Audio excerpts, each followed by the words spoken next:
Spoken English சீரீஸில் யூஸ்வலிங்கிற வேர்டை பயன்படுத்தி எப்படி சென்டென்சஸை உருவாக்குறது, இதுக்கு என்ன மீனிங் அப்படின்னு தான் இந்த வீடியோவில் நம்ம பார்க்க போகிறோம். யூஸ்வலிக்கு என்ன மீனிங் அப்படின்னா வழக்கமாக அப்படின்னு அர்த்தம். இது சிம்பிள் ப்ரெசன்ட் டென்ஸில் மட்டும்தான் நம்ம பயன்படுத்த முடியும். எக்ஸாம்பிள் பாருங்க, ஐ usually play cricket on weekends. நான் வழக்கமாக கிரிக்கெட் விளையாடுவேன். எப்போ விளையாடுவேன்?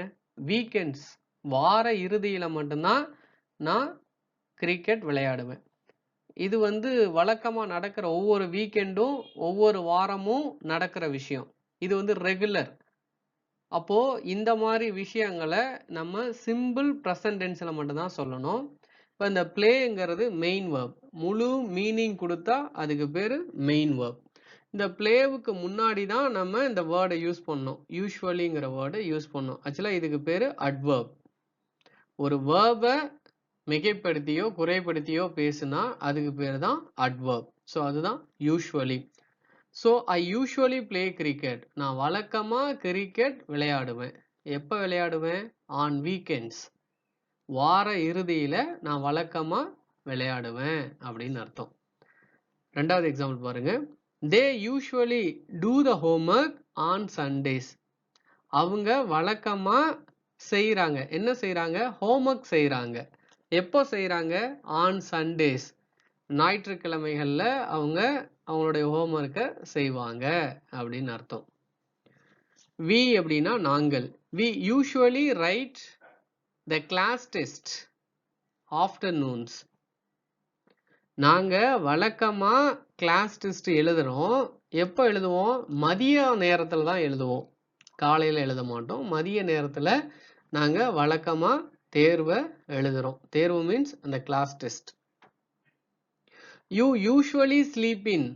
நீ வழக்கமா தூங்குற. எப்போ? On Saturday mornings. சாட்டர்டே லீவுங்கிறதுனால சாட்டர்டே மார்னிங்ஸ் காலையிலையும் நீ என்ன பண்ணிக்கிட்டு இருக்க? வழக்கமா தூங்கிக்கிட்டு தான் இருக்க அப்படின்னு அர்த்தம். I do not usually work on Sundays. நான் ஞாயிற்றுக்கிழமைகள்ல வேலை எதுவும் செய்யறது இல்லை. இப்போ இந்த ஒர்க் இது மெயின் வேர்பா இருக்கிறதுனால இது கூட நம்ம டைரக்டா நெகட்டிவ் ஆட் பண்ண முடியாது, அதாவது நாட் ஆட் பண்ண முடியாது. அப்போ இந்த மெயின் வேர்பை நம்ம டூ ஃபார்ம் வேர்பில் பிரிக்கணும். ஸோ நம்ம கிட்ட 3, அதாவது ப்ரெசன்ட் ஃபார்மு, பாஸ்ட் ஃபார்ம் அப்படின்னு 2 இருக்கு. இப்போ ப்ரெசன்ட் ஃபார்மில் ஒர்க் அப்படி வந்ததுன்னா அதை டூ ஒர்க் அப்படின்னு நம்ம பிரிக்கலாம். அதே ஒர்க் கூட எஸ் வரும். இது தேர்ட் பர்சன் சிங்குலருக்கு மட்டும் ஒர்க் கூட எஸ் வரும். ஹி, ஷி, இட் இவங்களுக்கு மட்டும்தான் வேர்போட எஸ் வரும். ஸோ அந்த மாதிரி சமயத்தில் நம்ம அந்த ஒர்க்ஸை எஸ் வந்துச்சுன்னா டஸ் ஒர்க் அப்படின்னு வச்சுக்கலாம். அதே பாஸ்ட் டென்ஸை ஒர்க்குன்னு வரும், அதை நம்ம டிட் ஒர்க்குன்னு வச்சுக்கலாம். ஸோ இந்த மாதிரி டூ ஃபார்ம் வேர்பில் இந்த மெயின் வேர்பை பிரித்ததுக்கு அப்புறம் தான் இது கூட நம்ம நெகட்டிவ் ஆட் பண்ண முடியும், அதாவது நாட் ஆட் பண்ண முடியும். டைரக்டாக நம்மளால மெயின் வேர்பை கூட நாட் என்ன பண்ண முடியாது, ஆட் பண்ண முடியாது. ஸோ அதனால தான் ஐ ஒர்க் நாட்னு சொல்ல முடியாது, ஐ டு நாட் ஒர்க் அப்படி தான் நம்ம சொல்ல முடியும். So I do not usually work on Sundays. ஞாயிற்றுக்கிழமைகள்ல நான் வேலை செய்கிறதில்ல, அன்னைக்கு ஃப்ரீ டைம் தான் அப்படின்னு அர்த்தம். ஸோ இங்க இருக்கக்கூடிய எக்ஸாம்பிள்ஸ் எல்லாம் வேர்போட எஸ் எப்படி வருது, அது யாருக்கு வருது அப்படின்னு தான் நம்ம இங்க பார்க்குறோம். யூஸ்வலி தேர்ட் பர்சன் சிங்குலர்ஸுக்கு, மூன்றாம் நபர்ல சிங்குலர் சப்ஜெக்ட்டுக்கு நம்ம வேர்போட எஸ் கொடுக்குறோம். யாருன்னா ஹி அவன், ஷி அவள், இட்டு அது இது.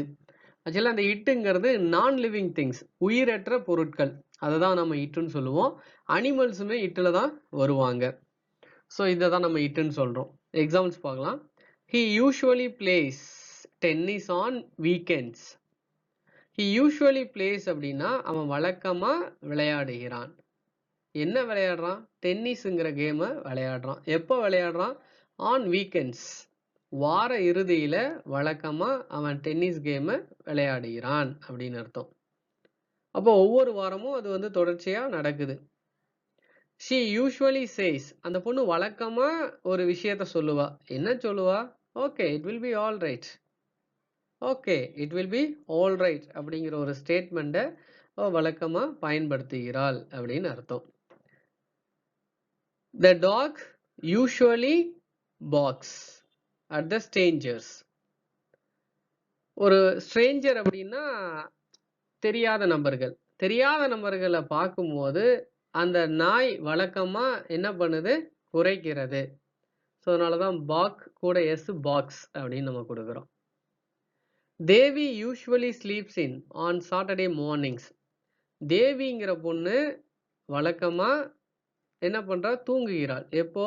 On Saturday mornings. Saturday Sunday லீவுங்கிறதுனால சாட்டர்டேவில் வழக்கமா மார்னிங்ஸும் சேர்ந்து அந்த பொண்ணு என்ன பண்றா? தூங்கிக்கிட்டே இருக்கா அப்படின்னு அர்த்தம். ஸோ தேவிங்கிற பொண்ணு ஆக்சுவலாக யாரை குறிக்குது? ஷீங்.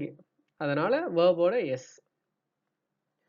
Raghu usually goes to the Anna park.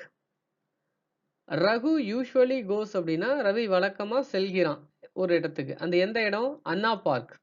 So அண்ணா பார்க்குக்கு அவன் வழக்கமாக செல்கிறான் அப்படின்னு அர்த்தம். பாருங்க, கோங்கிற வேர்பு ஆக்சுவலாக ஓவில் முடியறதுனால அங்கே இஎஸ்ன்னு வருது. நார்மலாக வேர்பு கூட எஸ் வரும். ஸோ எங்கே வேர்பு ஓவில் முடியுதோ அங்கே இஎஸ். இப்போ கோங்கிறது கோஸ் அப்படின்னு நம்ம கொடுக்குறோம்.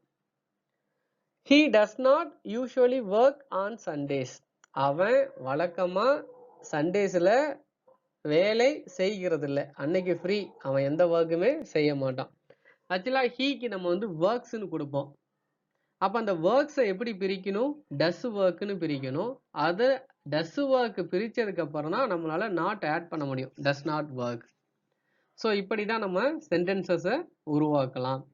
ஸோ இதெல்லாமே ஒரு எக்ஸாம்பிள்ஸ் தான். இதை வச்சு நம்ம புதுசாக இன்னோவேட்டிவாக கிரியேட்டிவாக நம்ம சென்டென்சஸை உருவாக்க முடியும். ஸோ யூஸ்வலிங்கிறத ஆக்சுவலாக வழக்கமாக நடக்கக்கூடிய விஷயங்கள். இந்த வழக்கமாக நடக்கக்கூடிய விஷயங்களை நம்ம எப்பவுமே சிம்பிள் ப்ரெசன்ட் டென்ஸில் மட்டும்தான் சொல்லணும்.